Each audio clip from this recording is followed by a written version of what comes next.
નમસ્કાર, real debate સાથે હું પ્રવીણ વાત કરીશું રોજબરોજ, કેમ કે પોકેટમાં કે ઘરમાં પડેલી જે દવાઓ છે આપણે અવારનવાર ઉપયોગ કરતા હોઈએ છીએ, પણ એવી દવાઓ, ખાસ તો મંજૂરી વગરની દવાઓ, આપણે સૌને ખબર છે કે પ્રિસ્ક્રિપ્શન વગર મેડિકલ પરથી દવાઓ મળી જાય છે, ખાસ તો એન્ટીબાયોટિક્સ. માથું દુખે, શરદી આવે, તાવ આવે, આપણી પાસે ઓપ્શન વિકલ્પો તૈયાર હોય છે, પરંતુ જે એનાલિસિસ થાય છે, જે રિપોર્ટ તૈયાર થાય છે, જે તથ્યો બહાર આવે છે એ ચોંકાવનારા છે. ભારતમાં મંજૂરી વગરનો જે બેફામ દવાનો ઉપયોગ થઈ રહ્યો છે, અથવા તો એન્ટીબાયોટિક્સનો પણ બેફામ રીતે વપરાશ થઈ રહ્યો છે, તમારા સ્વાસ્થ્યને કેટલી હાનિ પહોંચાડે છે આ મુદ્દો સીધો જ તમારા સુધી પહોંચે એવો છે, તમને અસર કરતો હશે. કેમ કે અમુક સર્વે થયા, અમુક રિપોર્ટ્સ પણ આપ્યા, અને સૌથી મોટી વાત એ રહી, એક હમણાં જ રિપોર્ટ આપ્યો 2019માં 47% એન્ટીબાયોટિક્સ મંજૂરી વગરની વપરાશમાં લેવામાં આવી. આપણે જાણીએ છીએ કે દવાનું માર્કેટ એટલું મોટું છે, દવામાં કન્ટેન્ટ એટલે કે કન્ટેન્ટમાં પણ બ્રાન્ડ અલગ અલગ હોય, પણ કોઈ બ્રાન્ડની વાત નથી કરવી. એન્ટીબાયોટિક્સ જે લેવાની આદત પડે છે તેના કારણે સતત આપણે લેતા આવીએ છીએ, તેનાથી તમારા સ્વાસ્થ્ય પર કેટલી અસર થાય છે સતત કે વધારે, જો પ્રિસ્ક્રિપ્શન વગર દવા લેવાથી, અથવા તો પોતાની રીતે દવાનો ડોઝ વધારવા ઘટાડવાથી, અથવા તો નિયમિત ન લેવાથી, આ બધાની અસર તમારા શરીરમાં થાય છે, ખબર નથી હોતી, ઘણી વખત લાંબા ટાઈમે ખબર પડે. આ તમામ વસ્તુઓ વચ્ચે આપણે આજે એ ચર્ચા કરવી છે કે દેશમાં એન્ટીબાયોટિક્સ દવાઓ જે છે તેનો બેફામ વપરાશ કેટલો હાનિકારક છે. મેં 2019ની વાત કરી હતી, 47% એન્ટીબાયોટિક્સ મંજૂરી વગરની હતી જે વપરાશમાં લેવાય, અને એઝિથ્રોમાઇસિન જે 500 mg છે, જે ભારતમાં સૌથી વધુ ઉપયોગ થાય છે. તેની અસરો પણ સમજીશું, ચર્ચા કરવી જરૂરી છે. એટલે ઘણી બધી વસ્તુઓ જે છે જે તમને પહેલી વખત કદાચ તમારા માટે જાણકારીમાં આવશે, અને એટલા માટે જ આ મંચ પર આવા વિષય વિશે ચર્ચા થાય છે. આજ મુદ્દે આપણી સાથે ચર્ચામાં સ્ટુડિયોમાંથી બે ખાસ મહેમાન છે. ડોક્ટર કમલેશભાઈ ઉપાધ્યાય, મેડિસિન વિભાગના વડા, સિવિલ હોસ્પિટલ અમદાવાદ. કમલેશભાઈ, આપનું સ્વાગત છે. ડોક્ટર વિરાંચી શાહ, જે નેશનલ પ્રેસિડેન્ટ છે IDMA-ના. વિરાંચી સાહેબ, આપનું પણ સ્વાગત છે. ડોક્ટર જયનારાયણભાઈ વ્યાસ પણ આપણી સાથે જોડાઈ ગયા છે. વ્યાસ સાહેબ, આપનું પણ સ્વાગત છે. વ્યાસ સાહેબ, આજે દવાઓની વાત કરવી છે, અને ખાસ તો એન્ટીબાયોટિક્સ. આપણે આ શબ્દનો ઉપયોગ ઘણી વખત કરીએ છીએ, અને રૂટીનમાં દવાઓ પણ ઘરે ઘરે લેવાય છે. એક તો એન્ટીબાયોટિક્સ દવાઓ એટલે શું, પહેલી વાત, અને પેનિસિલિનને ધ વન્ડર ડ્રગનું બિરુદ કેમ મળ્યું, આપણે ભણવામાં પણ આવતું, હજુ પણ આવે છે. 1945 પછીનો જે સમય છે એન્ટીબાયોટિક્સના યુગ તરીકે કેમ ઓળખાય છે, આપણે જેની આજે આપણે ચર્ચા કરીએ છીએ, જે રિપોર્ટના આધારે ચર્ચા કરીએ છીએ. વરુણભાઈ, પેનિસિલિન શોધાયું તે પહેલા કોઈને ઘા પડ્યો હોય અને એમાં બેક્ટેરિયાજન કોઈ પણ પ્રકારનું ઇન્ફેક્શન લાગે તો એના માટે કોઈ પણ પ્રકારની સારવાર ઉપલબ્ધ નથી. એ પાકે, ધીરે ધીરે વકરે અને પછી દર્દીનું મૃત્યુ થાય. આ એક વાત, આ એલોપેથી કે છે. પણ આપણા ત્યાં એ જમાનામાં પણ મવડાનો દારૂ, એ ઘા ધોઈ અને પછી પટ્ટો બાંધી દો, ઘા બાજરીયું બાંધી દો, રૂ બાળીને એના ઉપર પછી ઘા સાફ કર્યા પછી લગાવી દો તો એ મટે. લડાઈમાં, તલવારબાજીમાં થયેલા જખમોમાંથી પણ માણસ ઓઝલ રાખ્યો બેઠો થાય એવી ક્ષમતાઓ હતી. એટલે સાવ નહોતી જ. એ પછી પ્રાથમિક દવાઓ આવી, સિબાઝોલ ને એવી બધી, કે જેનાથી કઈ ગળગુમડ થયું હોય કે ઘા થયો હોય તો રૂજાય. પણ ત્યાર પછી જે ખરેખર એન્ટીબાયોટિક્સની આપણે વાત કરીએ છીએ, એ એન્ટીબાયોટિક્સ ફ્લેવિંગ નામના વૈજ્ઞાનિકે શોધી, અને એને એક પોતાની પ્રયોગશાળામાં જોયું કે એક ફૂગ આ વધાજનક બેક્ટેરિયાને ઉપર પડી, પવનથી ઉડતી આવી અને એ મરી ગયા. એમાંથી સંશોધનની શરૂઆત થઈ, અને એ સંશોધન ધીરે ધીરે ધીરે ધીરે પછી વેગ પકડતા ગયા, રિફાઇનમેન્ટ થયું એનું, અને એ રિફાઇનમેન્ટ પછી આપણે આજે જે વાપરીએ છીએ હાયર એન્ટીબાયોટિક્સ, એ દરેક જુદા જુદા મોલેક્યુલ્સ હવે તો ઘણા છે, પણ એની મૂળ જનક એટલે પેનિસિલિન. તમે એઝિથ્રોમાઇસિન ની વાત કરી, એ અપર રેસ્પિરેટરી ડ્રગ છે. એટલે ગળામાં તમને તકલીફ થઈ હોય, ફેફસામાં તકલીફ હોય, એ પ્રકારની કોઈ પણ તકલીફ ઉપર એ કામ આપે છે. પહેલા એરિથ્રોમાઇસિન વપરાતી હતી, પણ એરિથ્રોમાઇસિન થી ડાયરિયા અને કંઈક પેટની તકલીફો થવાની, જીઆઈ ટ્રેક્ટની શક્યતા રહે છે. એટલે ત્યાર પછીનું જે મોલેક્યુલ છે તે એરિથ્રોમાઇસિન, અને પછી તો એની અપર જે મોલેક્યુલ શ્રેણી છે એમાં ઘણી બધી બીજી દવાઓ પણ ઉમેરાય છે, ક્યાંક કોમ્બિનેશન ડ્રગ્સ પણ ઉમેરાયા છે.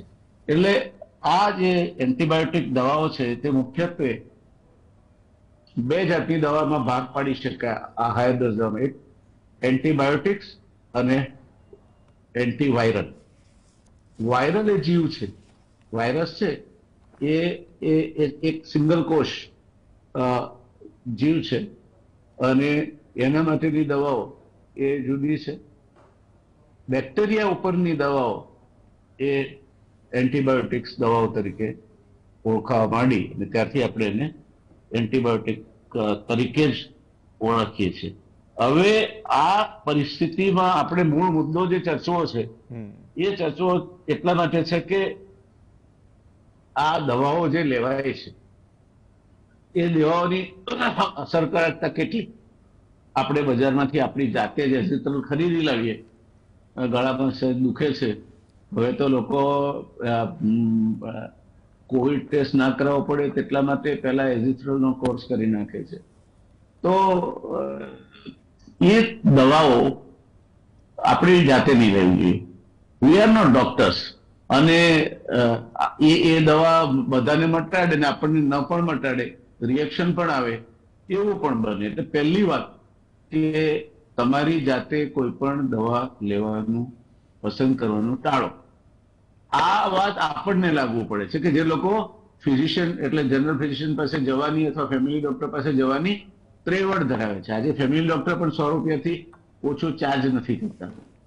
પણ ગરીબો ક્યાં જાય? એટલે એ મેડિકલ શોપના કાઉન્ટર પર જઈને કહે કે મને માથું દુખે છે, મને ગળામાં દુખે છે, મને પેટમાં દુખે છે, મને ડાયરિયા થયા છે, અને એના ઉપરથી કોઈ કેમિસ્ટ દવાઓ આપે.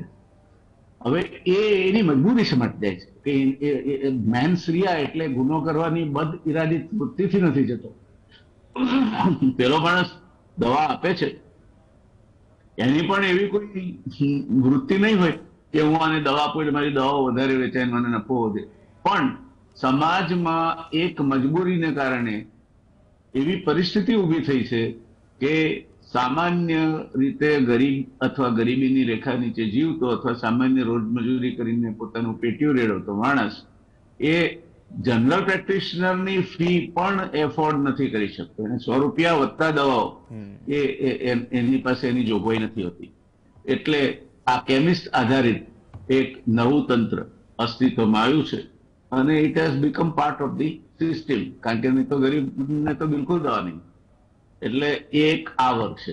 બીજો એક નેટિઝનનો વર્ગ છે જે સંશોધનો કરે નેટ ઉપર, ને પછી કોઈને કંઈ પણ થયું હોય, અરે શરદી થાય છે, છીંકવા આવે છે, આવું બધું થાય છે, તો ડાયમંડ ડીસીએ લઈ લે. અરે પણ એ તો તરત તાત્કાલિક ડોક્ટર તમને જવાબ પણ આપી દે. કેટલાક તો દવાઓ સાથે રાખે છે કે જો આ લઈ લે મટી જશે, જાણે એ એમની કંપનીની દવા હોય એટલા ઉત્સાહથી તમને ખબર કે આ ગોળી લેવી જોઈએ.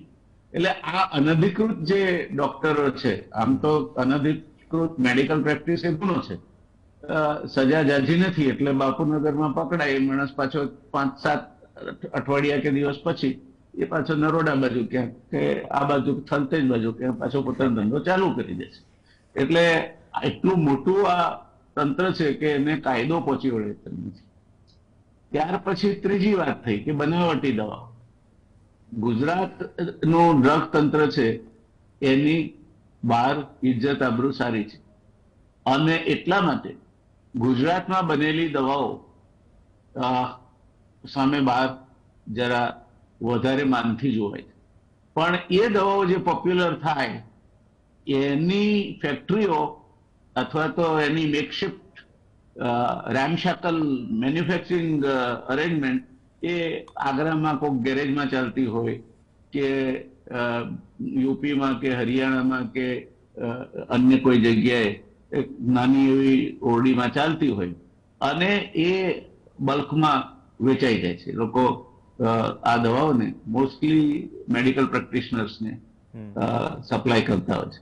એટલે એ દવાઓના સ્ટાન્ડર્ડ ઉપર તો કોઈ કંટ્રોલ જ નથી હોતો. તો પ્રશ્ન એ થાય છે કે આ દવાઓમાં બનાવટ થવી અથવા તો દવાઓ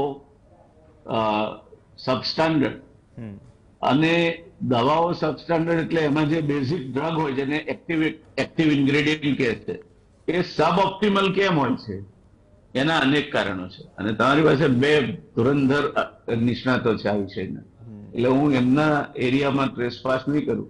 મારો વારો આવશે ત્યારે મારે બીજા એક બે મુદ્દા કેવા છે તે કહીશ. ધન્યવાદ પ્રવીણભાઈ. ઓકે, ધન્યવાદ વ્યાસ સાહેબ. પણ તમે કહ્યું ને કે એનું એક તો ડુપ્લિકેશન, હવે જે બનાવટી દવાઓ એ પણ એક મુદ્દો છે, અને જે રિપોર્ટ આવ્યો છે. વિરાંચી શાહ સાહેબ છે આપણી સાથે. શાહ સાહેબ, બે રિપોર્ટનો ઉલ્લેખ, 19નો જે રિપોર્ટ આવ્યો, લેન્સેટનો અહેવાલ છે કે ભારતમાં કોરોના કાળ દરમિયાન અને જે ખાનગી ક્ષેત્રમાં 47%થી વધુ એન્ટીબાયોટિક્સનું ફોર્મ્યુલેશન છે. આપણે જાણીએ છીએ કે મંજૂરી વગરથી માંડીને તેનો ઉપયોગ થઈ ગયો. હવે આ પરિસ્થિતિમાં આના ઉપયોગ માટે કેન્દ્રીય દવા જે નિયમનકર્તાની મંજૂરી વગર જ કરાયો હોવાનો ઘટસ્ફોટ થયો છે આ રિપોર્ટમાં. શું આપણા દેશમાં એન્ટીબાયોટિક દવાના ઉપયોગ પર જે નજર રાખવાની જે સિસ્ટમ અથવા તો સર્વેલન્સ સિસ્ટમ છે એ નથી, પહેલી વાત એ. અને એન્ટીબાયોટિક દવાના બેફામ ઉપયોગથી જે આજકાલ વધી રહ્યો છે, કેટલા પ્રમાણમાં નુકસાન થાય છે લોકોને જે કન્ઝ્યુમ કરે છે? પ્રવીણભાઈ, આપના પ્રશ્નોના બે પહેલું છે. એક પહેલું છે એનો એક ઉપયોગનો, જે પ્રિસ્ક્રિપ્શન વગરનો જે ઉપયોગ એન્ટીબાયોટિક્સનો થાય છે અને તેનાથી જે હાનિ થશે એ બાબતનો છે. અને આપનો બીજો જે પ્રશ્ન છે તે એપ્રુવલ રિલેટેડ છે. આપણે બે પ્રશ્નને જરા જુદી રીતે હેન્ડલ કરું. જ્યાં સુધી ઉપયોગનો સવાલ છે, જે લેન્સેટનો રિપોર્ટનો આપ ઉલ્લેખ કરી રહ્યા છો, 2019માં પ્રી કોવિડમાં થયો હતો, અને એ જે સ્ટડી છે એ એવેક્સ ડેટા પર બેઝડ છે. અને આ સ્ટડીમાં એક બહુ ઇમ્પોર્ટન્ટ વસ્તુ એ લોકોએ બહાર કન્ક્લુઝન કર્યું છે. એક ઇન્ટરનેશનલ ડ્રગ યુઝેજ માટે એક ટર્મિનોલોજી છે ડીઆઈડી, એટલે ડીડીડી વીઝ ડેલી ડ્રગ ડોઝ, જે એન્ટીબાયોટિકનો ડેલી ડોઝ ડિફાઇન કર્યો હોય એ પર ઇન્ડિવિજ્યુઅલ પર ડે. આ એક પેરામીટર છે જે ગ્લોબલી યુઝ થાય છે, અને ઇન્ડિયાનો આ પેરામીટર 10.4 છે. આપણે કમ્પેર કરીએ યુરોપમાં 19.4 છે. એટલે કે યુરોપમાં 1000 માણસે 19.4 ડોઝીસ વર્ષ વપરાય છે ત્યાં આગળ. ડીઆઈડી સ્કોર એમનો 19.4 છે. આપણે આજુબાજુના દેશની વાત કરીએ તો એપ્રોક્સિમેટલી શ્રીલંકામાં 16 છે, પાકિસ્તાનમાં 19 છે, બ્રાઝિલમાં 22 છે, ચાઇનામાં આપણે કરતા બેટર છે 8.2 છે. એટલે જ્યાં સુધી એન્ટીબાયોટિકનો યુઝેજ છે, અને આ હું નથી કહેતો, આ રિપોર્ટ જ કહી રહ્યો છે કે એન્ટીબાયોટિકનો યુઝ એક્સેસિવ નથી ઇન્ડિયામાં.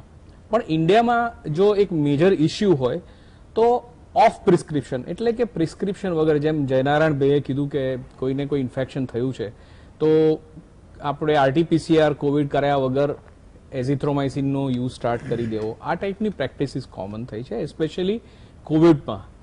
એટલે આ જે એક પ્રેક્ટિસ છે એ બહુ જ ડેન્જરસ છે.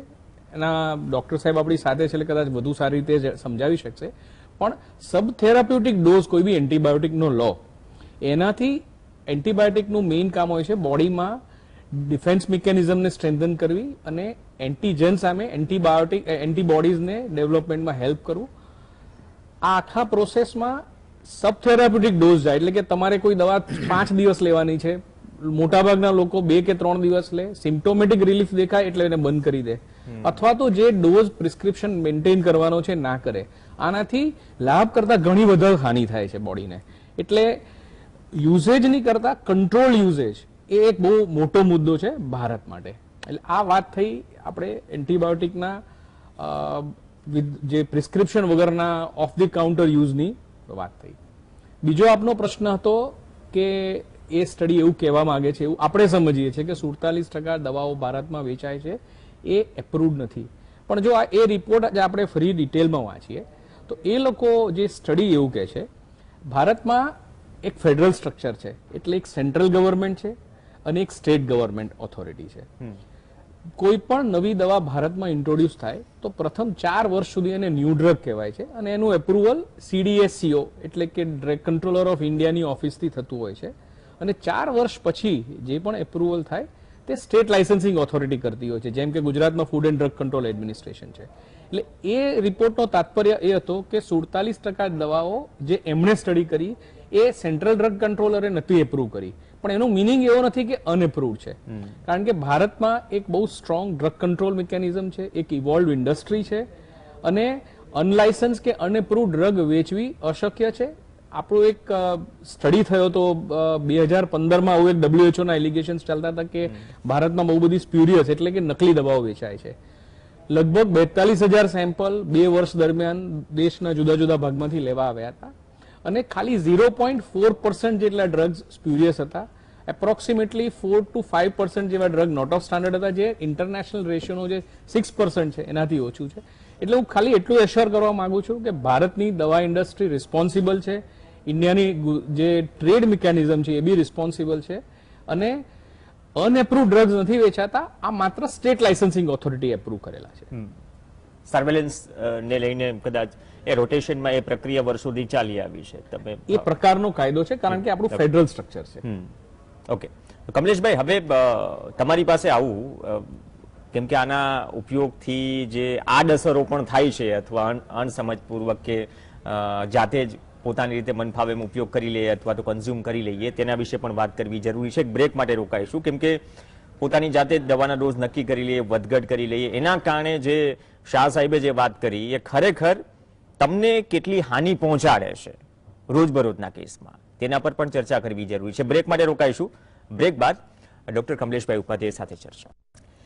મંજૂરી વગરની દવાઓનો ઉપયોગ કેટલો હાનિકારક, ચર્ચા આગળ વધારીએ. બ્રેક પહેલા રિપોર્ટ્સની ચર્ચા કરી, શાહ સાહેબ સાથે ચર્ચા થઈ, વ્યાસ સાહેબે પણ વાત કરી, થોડા ઇતિહાસની વાત કરી, વર્તમાન પરિસ્થિતિની વાત કરી. હવે ડોક્ટર કમલેશભાઈ ઉપાધ્યાય આપણી સાથે છે. કમલેશભાઈ, એન્ટીબાયોટિક રેઝિસ્ટન્સ એટલે શું? પહેલી વાત, આ શબ્દોનો જે ઉપયોગ થાય છે અથવા જે પરિસ્થિતિમાં થાય છે, કેમ કે ઘણા બેક્ટેરિયા આપણા શરીર માટે લાભદાયક પણ હોય છે અને એન્ટીબાયોટિક દવાઓથી શું એમને પણ નુકસાન થાય છે, એ વાત સાચી?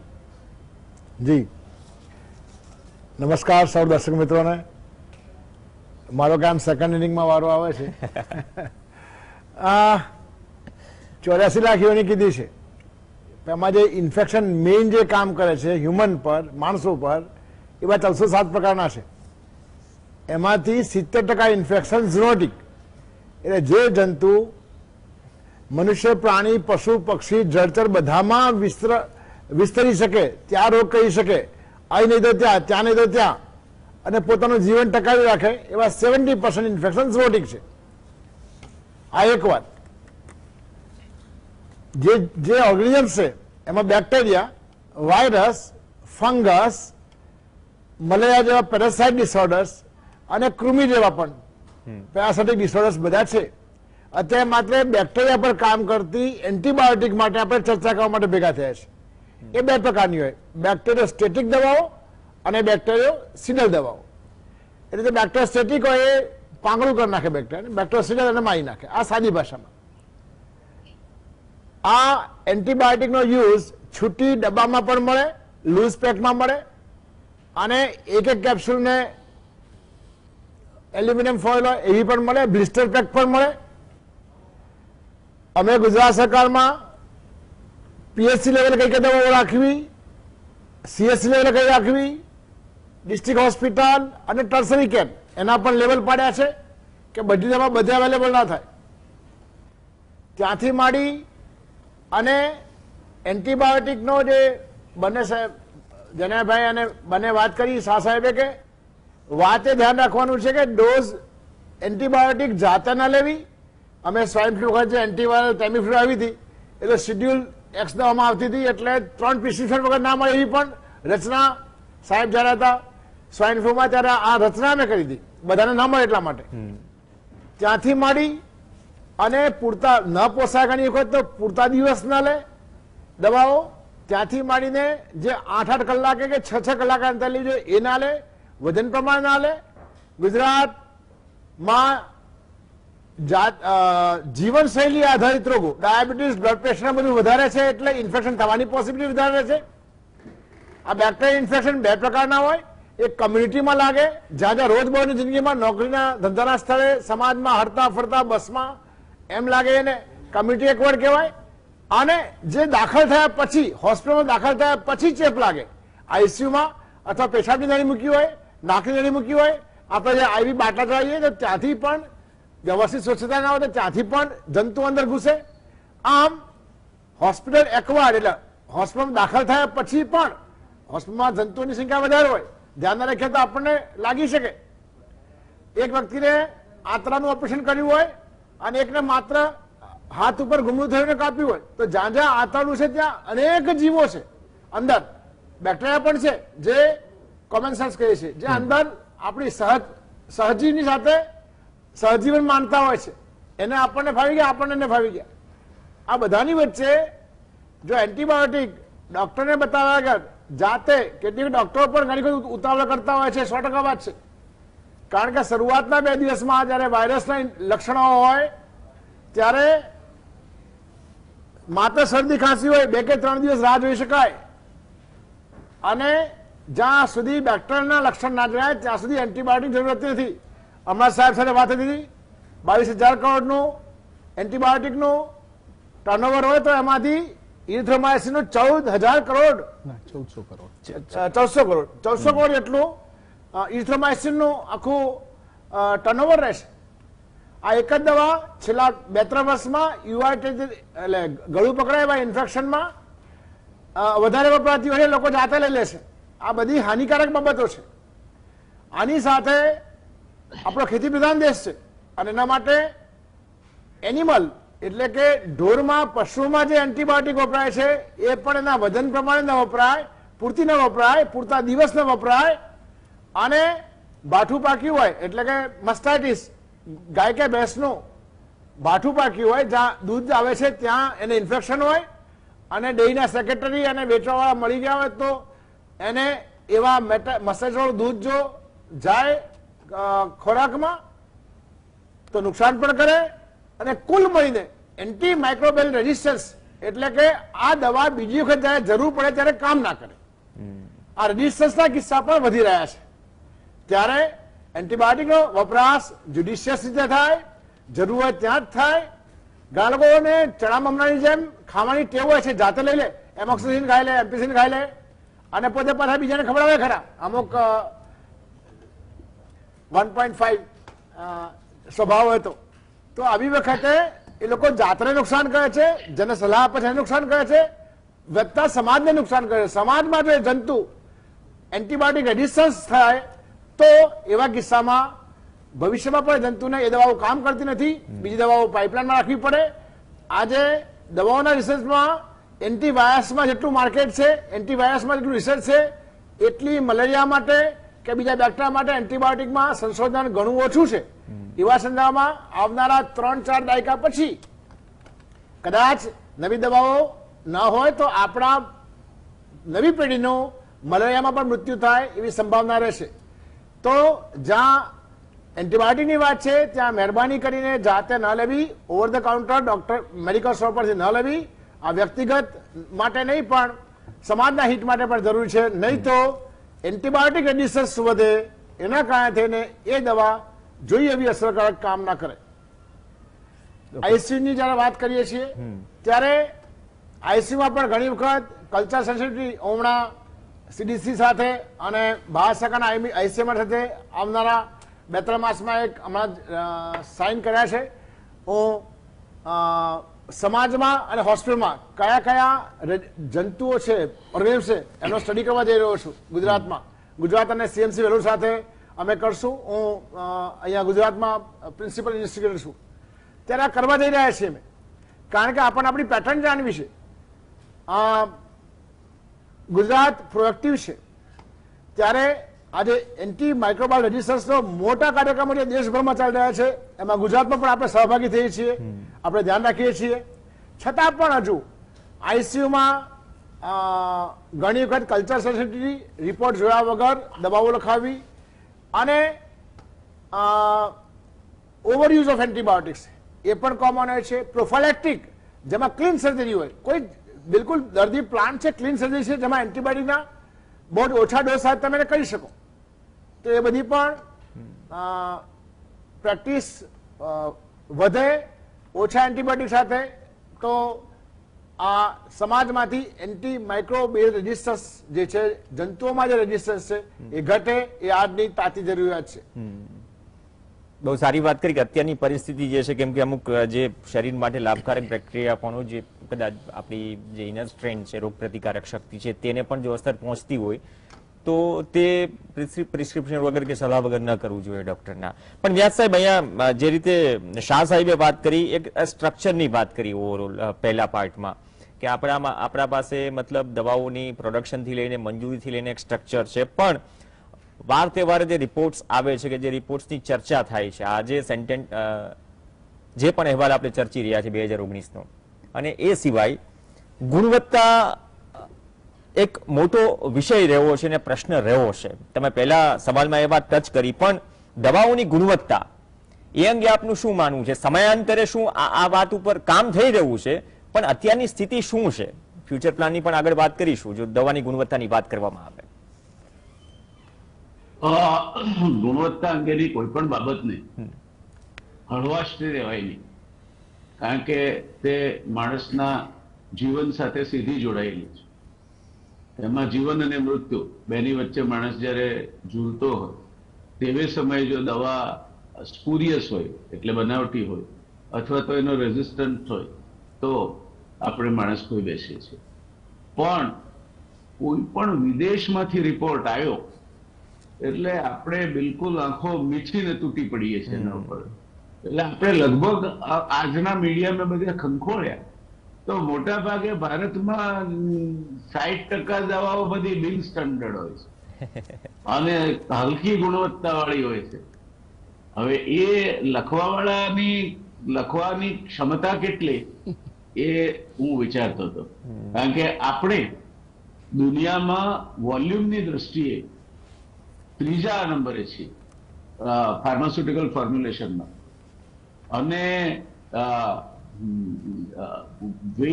જેની કિંમતની દ્રષ્ટિએ આપણે 13મા નંબરે છીએ.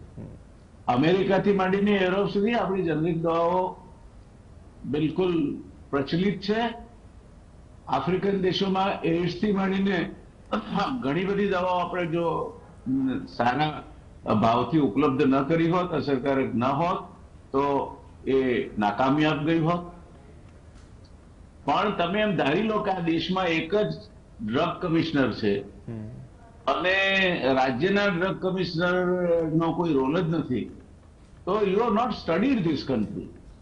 First, I mean any report, foreign report must be evaluated in this country also by a team of experts before its the kind of contents are made public. એટલે એ આપણે નથી કરતા. લેન્સેટમાં આવ્યું છે ને એટલે તો નથિંગ, તો ભગવાને બોલ્યા એ જ બરાબર છે, પણ એ લેન્સેટમાં આવેલું તમને લાગુ પડે છે. આપણે આટલી બધી ચર્ચા કરી, દરેક ડોક્ટર ધ્યાન રાખે જ છે. તમને એન્ટીબાયોટિક આપશે તો એની સાથે સ્પોરલેક કે વાઇઝિલેક આપે જ છે.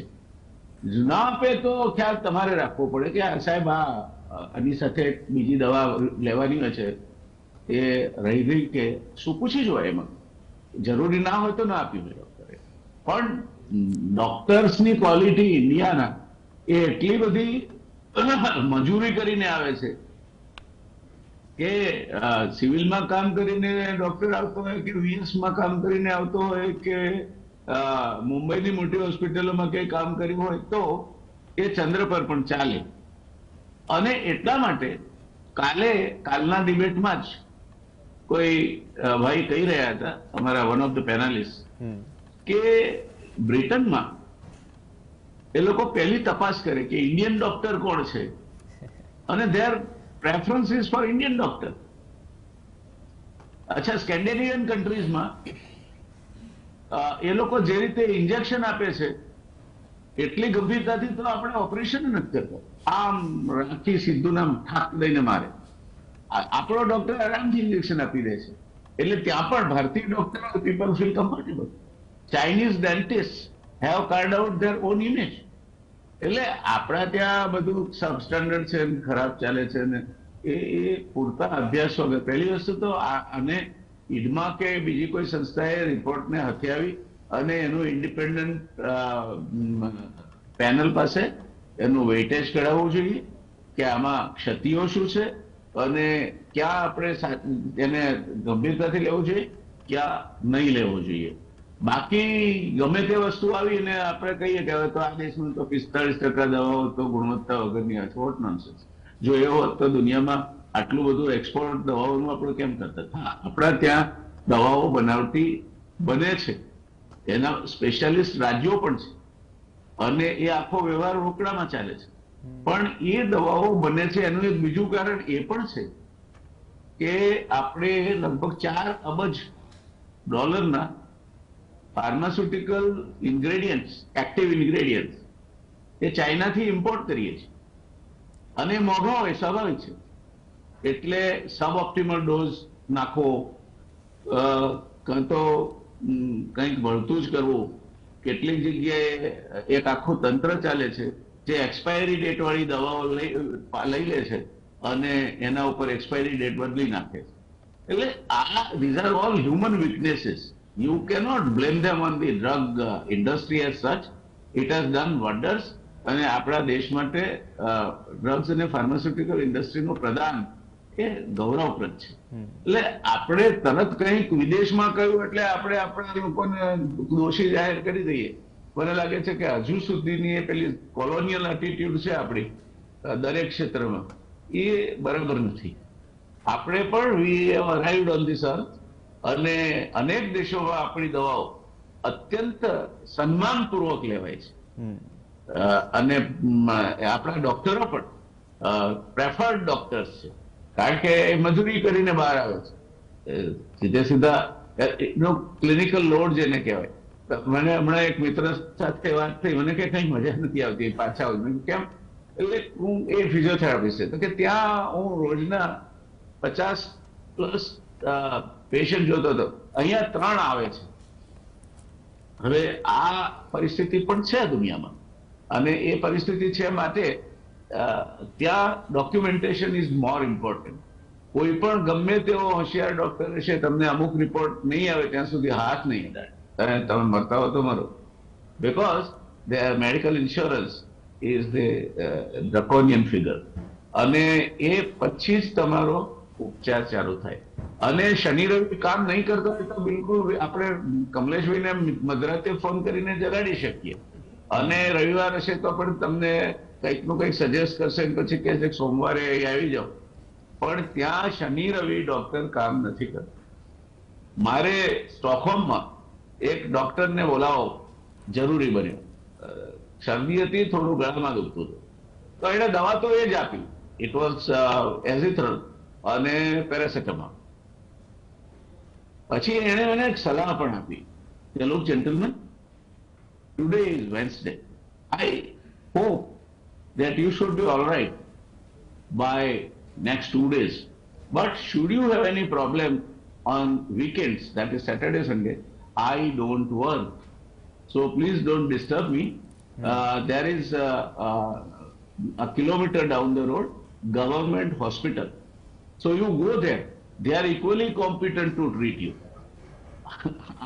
ત્યાંના ડોક્ટરોને ઉપલબ્ધ છે લક્ઝરી. આપણા ડોક્ટરને તો કે માણસાઈ જ નથી એના.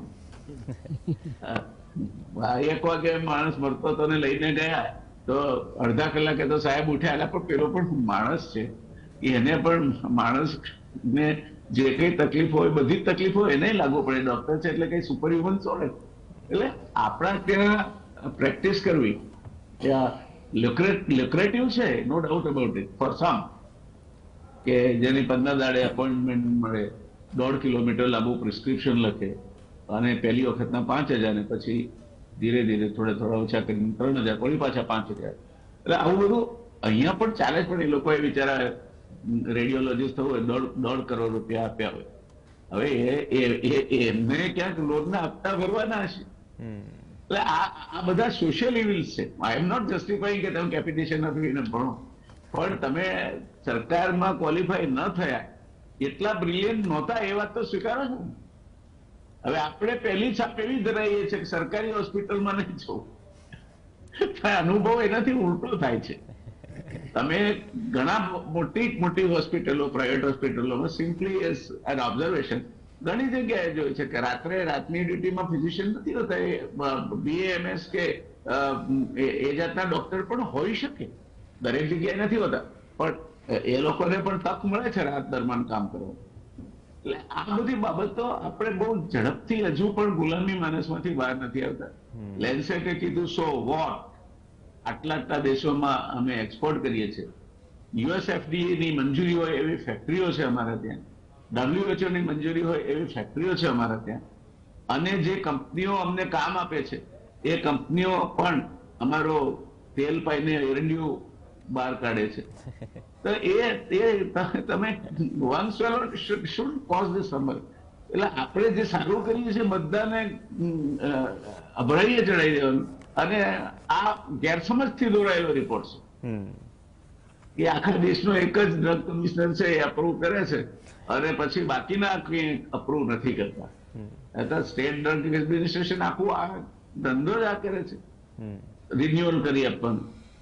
એટલે આ બધી બાબતોમાં મને લાગે છે આવા રિપોર્ટ જયારે છાપામાં છપાય ત્યારે ભારતના ઔષધ ઉદ્યોગ વિશે તમને સાચું જ્ઞાન ન હોય તો મહેરબાની કરીને એની ક્ષમતાઓ વિશે નીચી છાપ બાંધશો નહીં. સારામાં સારી વિદેશી ફેક્ટરી કે મેન્યુફેક્ચરિંગની જે વ્યવસ્થા છે તેને સમકક્ષ આજે આપણે દવાઓ ઉત્પાદન કરી શકીએ છીએ. અને કોવિડના સમયમાં જોયું કે આપણી રસી ઉત્પાદન કરવાની ક્ષમતા કેટલી મોટી છે, which is one of the most difficult things. લોકોને ડાઉટ હતો કે ચાલશે કે નહીં ચાલે, ફેલ થશે, નામ થશે. પણ we have a pharmaceutical industry which has come to an age, and we have those doctors who care for the patient. કે એ નહીં બોલતા કે એને તમને સબસ્ટાન્ડર્ડ દવા લખી આપવામાં કોઈ ઇન્ટરેસ્ટ નથી. એમને તો એનું પેશન્ટ સાજું થાય તો એની ઇજ્જત આબરૂ બહાર વધશે.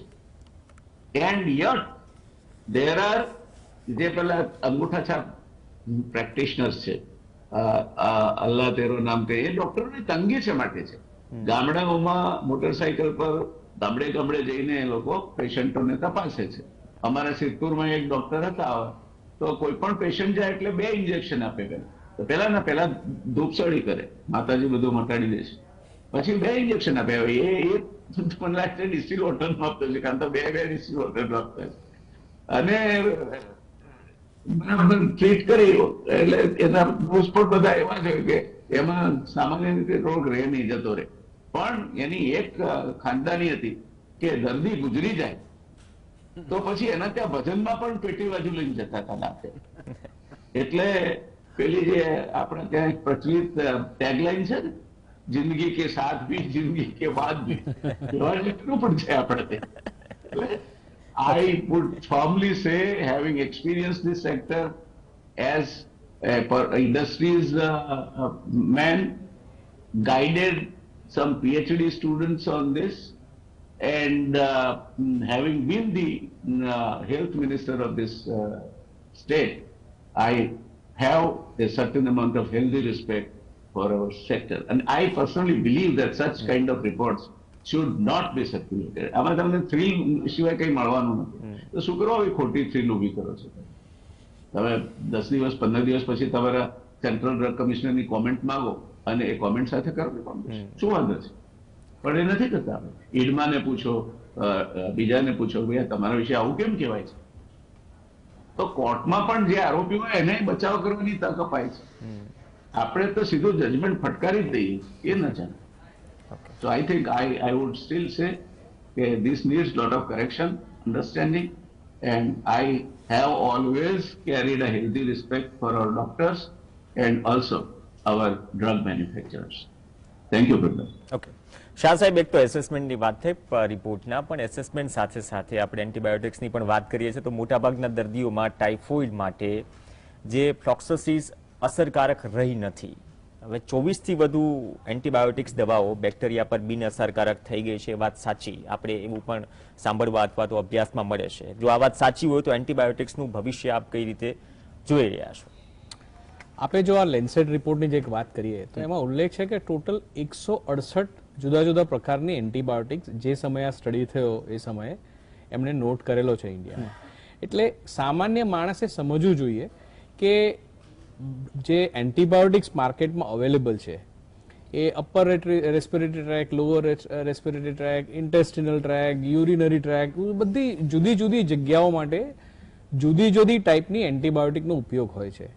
અને ક્યારે કઈ દવાનો ઉપયોગ કરવો, એક સ્પેસિફિક એન્ટીબાયોટિક આપણે લઈએ એમાં બી જુદા જુદા ટાઈપના જે રોગને કરવા માટે જુદા જુદા ડોઝેજ રેજીમેન આપેલા હોય છે. એટલે કે 2 દિવસ, 5 દિવસ, 10 દિવસ એ ટાઈપના જુદા જુદા ડોઝેજ રેજીમેન હોય. અને આ બધું સમજવું એ એક સ્પેશિયલિસ્ટનું કામ છે. એટલે કે જે ડોક્ટર હોય, જે આમાં ભણેલા છે અને પ્લસ પ્રેક્ટિસથી જે રૂટીનમાં પેશન્ટ્સને જોવે છે અથવા તો એ આ મેડિસિનના વ્યવસાય સાથે સંકળાયેલા છે, એ લોકોને ખ્યાલ હોય કે અત્યારે કઈ ટાઈપના સ્ટ્રેન્સ ચાલે છે. કારણ કે આપણે સમજવું જોઈએ કે આ એન્ટીબાયોટિક્સ એક લાઈવ ઓર્ગેનિઝમ સામે વપરાય છે. એવું ઓર્ગેનિઝમ જેને આ એન્ટીબાયોટિક મારવાનો પ્રયત્ન કરે છે અને એમાંથી અમુક ઓર્ગેનિઝમ્સ બચી જાય છે જો આપણે સબથેરાપ્યુટિક ડોઝ લઈએ તો. અને આ જે બચેલા ઓર્ગેનિઝમ્સ હોય છે એનામાં મ્યુટેટ થવાની એક કેપેસિટી હોય છે. આ કુદરતી એમની પાસે એક પાવર છે કે પોતાની જાતને મ્યુટેટ કરે. અને જ્યારે આ મ્યુટેશન થાય ત્યારે એક નવું સ્ટ્રેન એવું બને છે, જેમ આપણે કોવિડમાં જોયું હતું કે જુદા જુદા સ્ટ્રેન્સ વિશે વાતો આવી હતી. એટલે જેમ એ સ્ટ્રેન બદલાય, નવા સ્ટ્રેન્સ એ જૂના એન્ટીબાયોટિકના સબથેરાપ્યુટિક ડોઝથી એક્સપોઝ થયેલા જે સ્ટ્રેન્સ હોય એના પર એ એન્ટીબાયોટિક કામ ન કરે. એટલે ઓછું એન્ટીબાયોટિક લેવું, વધારે લેવું કે આટલા 168 માંથી કયું લેવું, આ બધું સામાન્ય જનતાએ, પેશન્ટ્સે જાતે ન ડિસાઇડ કરીને એક એક્સપર્ટની પાસે ચોક્કસ જવું જોઈએ. અને એક્સપર્ટ જ નક્કી કરી શકે કે આમાં એઝિથ્રોમાઇસિન વાપરવી, ઇરિથ્રોમાઇસિન વાપરવી, ક્લેરિથ્રો, એક આ મેક્રોલાઇડ ગ્રુપ છે એમાં જ ઘણી બધી એન્ટીબાયોટિક્સ છે જે બહુ સિમિલર સ્ટ્રક્ચર છે પણ છતાં પણ એમનો યુઝ બહુ જુદો છે. તો આ એક સ્પેસિફિક ઇન્ફેક્શનમાં કઈ એન્ટીબાયોટિક વાપરવી, કેટલા ડોઝેજ પર વાપરવી, કેટલા દિવસ પર વાપરવી, અને માત્ર સિમ્પ્ટોમેટિક રિલીફ થાય એટલે આપણે 2 દિવસ એઝિથ્રોમાઇસિન લીધી ને આપણને તાવ મટી ગયો એટલે બંધ કરી નાખી. આ બધી વસ્તુને કારણે એન્ટીમાઇક્રોબિયલ રેઝિસ્ટન્સ થાય છે. આપણા દેશમાં એક બહુ એક મેજર જે આ રેઝિસ્ટન્સનો કેસ આપણે જોયેલો છે એ એન્ટી ટીબીમાં છે, જે આપણે ટ્યુબરક્યુલર મેડિસિન્સની વાત કરી. તો એવી પરિસ્થિતિ એક ઉદ્ભવી છે કે સિંગલ જે એન્ટી ટ્યુબરક્યુલર ડ્રગ્સ છે એ ઘણી બધી કેસીસમાં અસરકારક રહ્યા નથી હવે.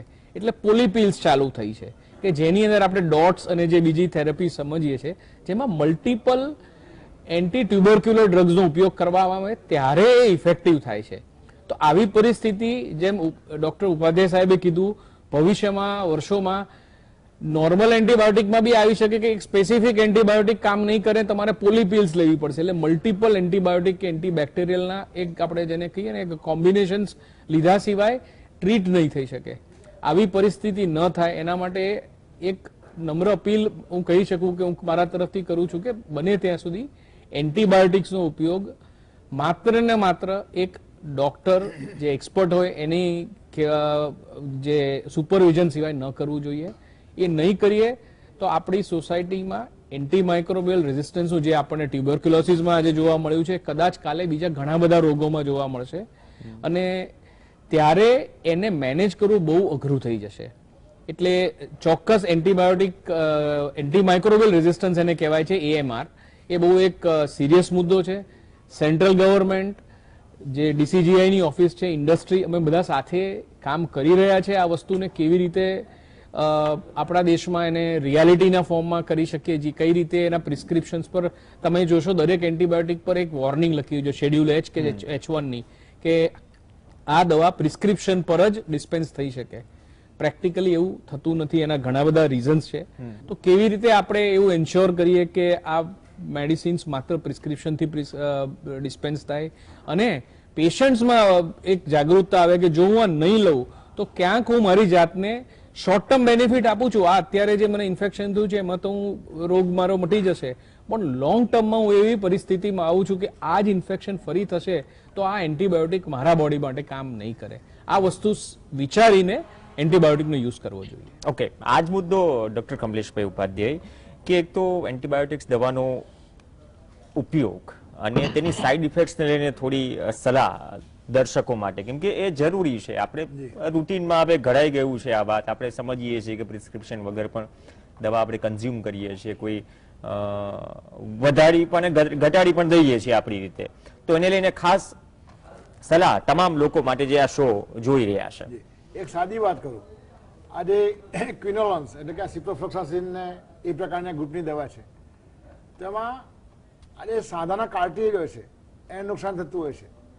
તો તમે તમારી સમજણથી ડોક્ટરને પૂછ્યા વગર દવા લો તો તમે તમારા બાળકને અથવા જઈ લે એને કાર્ટિલેજને સાધા નુકસાન કરી શકો છો. આ તો એક સાદું ઉદાહરણ થયું. સાદી વાતો છે. ઘરમાં કેટલાય આપણા વડીલોએ કે 3-4 વર્ષથી કેથેટર મૂકેલું હોય, ત્યારે સિમ્પલ કેથેટર તમે વ્યવસ્થિત હાથ ધોઈ ગ્લોવ્સ પહેરી અને એનું કેથેટર કેર કરો તો ઘણી વખત મહિનાઓ સુધી એન્ટીબાયોટિક વગર ચાલતું હોય છે. આ કેથેટર સાદી ફોલિસ કેથેટર આવે છે લેટેક્સ મટીરિયલની, સામે સિલિકોન મટીરિયલની આવે. તો સિલિકોન મટીરિયલની આપણે કેથેટર મૂકી દઈએ તો પેલી જે 2 અઠવાડિયા ચાલે તમારી 3 મહિના સુધી પેલી કેથેટર તમારે ચેન્જ ના કરવી પડે. તો આવા પણ નુકસાનો છે કે જેના કારણે થઈને તમે એન્ટીબાયોટિક વગર અથવા લાંબા ગાળા સુધી ઇન્વેઝિવ પ્રોસિજર એટલે કે કેથેટર નાખવાની પેલી પ્રોસિજર જે 15 દિવસ નાખવી પડે તમારે દર 3 મહિને નાખવી પડે. તો આ બધી વસ્તુનો એડવાન્ટેજ લેવો જોઈએ. આજે એન્ટીબાયોટિકના કોર્સ 3 દિવસથી લઈને 7 દિવસથી લઈને 15 દિવસથી લઈને ટ્યુબરક્લોસિસ જેવા રોગોમાં 6 મહિના 12 મહિના, અને જો રોડ સાઈડ એક્સિડન્ટ થાય અને હાડકામાં ઇન્ફેક્શન લાગી જાય તો ઓસ્ટિયોમાઇલાઇટિસ કહેવાય, એમાં મહિનાઓ સુધી એન્ટીબાયોટિક લેવી પડતી હોય છે. ત્યાં સમયગાળો પણ તમે ડોક્ટર નક્કી કરવા દઈએ એ બહુ જ મહત્વની વસ્તુ છે.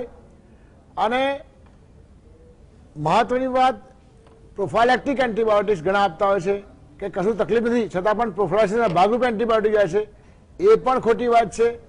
એ માત્ર હૃદયના વાલ્વ બગડ્યા હોય એવી કોઈ એને કે રૂમેટિક આર્ટરીઝ કહે છે એવી કોઈ હૃદયની બીમારી હોય એવામાં જ અમે પ્રોફાઇલેક્ટિક થોડા ડોઝીસ આપતા હોય છે કોઈ પ્રોસિજર પહેલા. પણ કુલ મળીને એન્ટીબાયોટિકનો વપરાશ પર નિયંત્રણ, આજે એક મલેરિયાની એન્ટી મલેરિયા કહેવાય, એમાં પણ તમે કહું પેલા ઈમેલના 3 ઇન્જેક્શન આપી દેવાના. અરે ભાઈ આજે પણ વાઇવેક્સ હોય મલેરિયા તો ક્લોરોક્વિન કામ કરે છે. દરેકને આવા ઇન્જેક્શન આપવાની જરૂર નથી.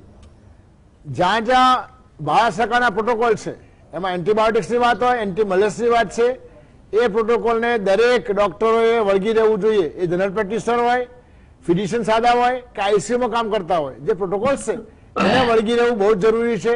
આ પ્રોટોકોલ્સ બહુ ઉચ્ચ સ્તરની કમિટી બનાવતી હોય છે એને ફોલો કરવું જોઈએ. ઘણી વખત આ સાદી વાત છે, આ વાત એન્ટીબાયોટિક નથી, મલેરિયાની વાત છે. મલેરિયામાં વાઇવેક્સ હોય તો પ્રાઇમાક્વિન નામની ગોળી અમે 14 દિવસ આપતા હોઈએ છીએ. હમણાં સ્ટડી કરવા જઈ રહ્યો છું, એ 14ના બદલે 7 દિવસ માટેનો સ્ટડી હમણાં ભારત સરકાર સાથે હું હમણાં કરી રહ્યો છું. વાત એ છે કે ઇફેક્ટિવ દવાઓ છે, પણ જો એનો ગેરસમજણપૂર્વક પોતાની બુદ્ધિથી સમજાવવા વગર ઉપયોગ કરવામાં આવે તો તમે પોતાને નુકસાન કરો છો અને જાતને નુકસાન અને સમાજને નુકસાન કરો છો. એન્ટીબાયોટિક રેઝિસ્ટન્સમાં, એન્ટી માઇક્રોબાયલ રેઝિસ્ટન્સમાં તમે તમારું યોગદાન નોંધાવો છો. આ વાઇવેક્સ તમારે પ્રાઇમાક્વિન આપવી જ પડે તો જ તમારી શરીરની જે શરીરમાં અંદર ફર્યા કરતું હોય મલેરિયલ પેરાસાઇટ એ તમે મારી શકો, નહીં તો ઉથલો મારા જ કરે વારે વારે. આમ સર્વને વિનંતી છે કે મેડિકલ સ્ટોર પરથી ન લેવું અને ડોક્ટરની સલાહ મુજબ વજન પ્રમાણે 3, 5, 7 કે 14 દિવસ જરૂર પ્રમાણે એન્ટીબાયોટિક લેવી જોઈએ. એમ અને કેટલાક રોગો એવા છે જેમાં 1 કરતાં વધારે એન્ટીબાયોટિક લેવી પડે તેવા પણ ધ્યાન રાખવું જોઈએ. ફરીથી ગુજરાતમાં ડાયાબિટીસ નું પ્રમાણ વધારે છે ત્યારે આઈસીયુના પણ સંખ્યા વધી રહી છે. એવા કિસ્સામાં આઈસીયુ ઇન્ફેક્શન લાખો રૂપિયા, 10-12 લાખ રૂપિયા એન્ટીબાયોટિક્સના લોકોને થઈ જતા હોય છે. આ ધ્યાન રાખીએ. એટલે ફેફસાનું ઇન્ફેક્શન, પેશાબનું ઇન્ફેક્શન કે પેટના આંતરડાના ઇન્ફેક્શન્સ, આ બધામાં અલગ અલગ એન્ટીબાયોટિક્સ ડોક્ટર્સ વાપરતા હોય છે. તો એ સ્પેસિફિક એન્ટીબાયોટિક ઘણી વખત મલ્ટી ઓર્ગનમાં થાય, પેટમાં પણ ઇન્ફેક્શન હોય અને લંગમાં પણ હોય. આ બધી વસ્તુઓ કોમ્પ્લિકેટેડ વસ્તુઓ છે અને બધામાં ડોક્ટરની સલાહ વગર એન્ટીબાયોટિક્સ નો વપરાશ જીવલેણ પોતાના માટે અને સમાજ માટે એન્ટી માઇક્રોબાયલ રેઝિસ્ટન્સ, આ વાત હું વારે વારે એટલા માટે કહું છું, તમે જાતે નુકસાન કરો છો, તમે જાતે નુકસાન કરો છો, તમે સમાજને પણ નુકસાન કરો છો. આવતી પેઢીઓ માટે આ જંતુ એ દવાથી કામ નહીં કરે, નહીં મરે, આ ધ્યાન રાખવું પડશે.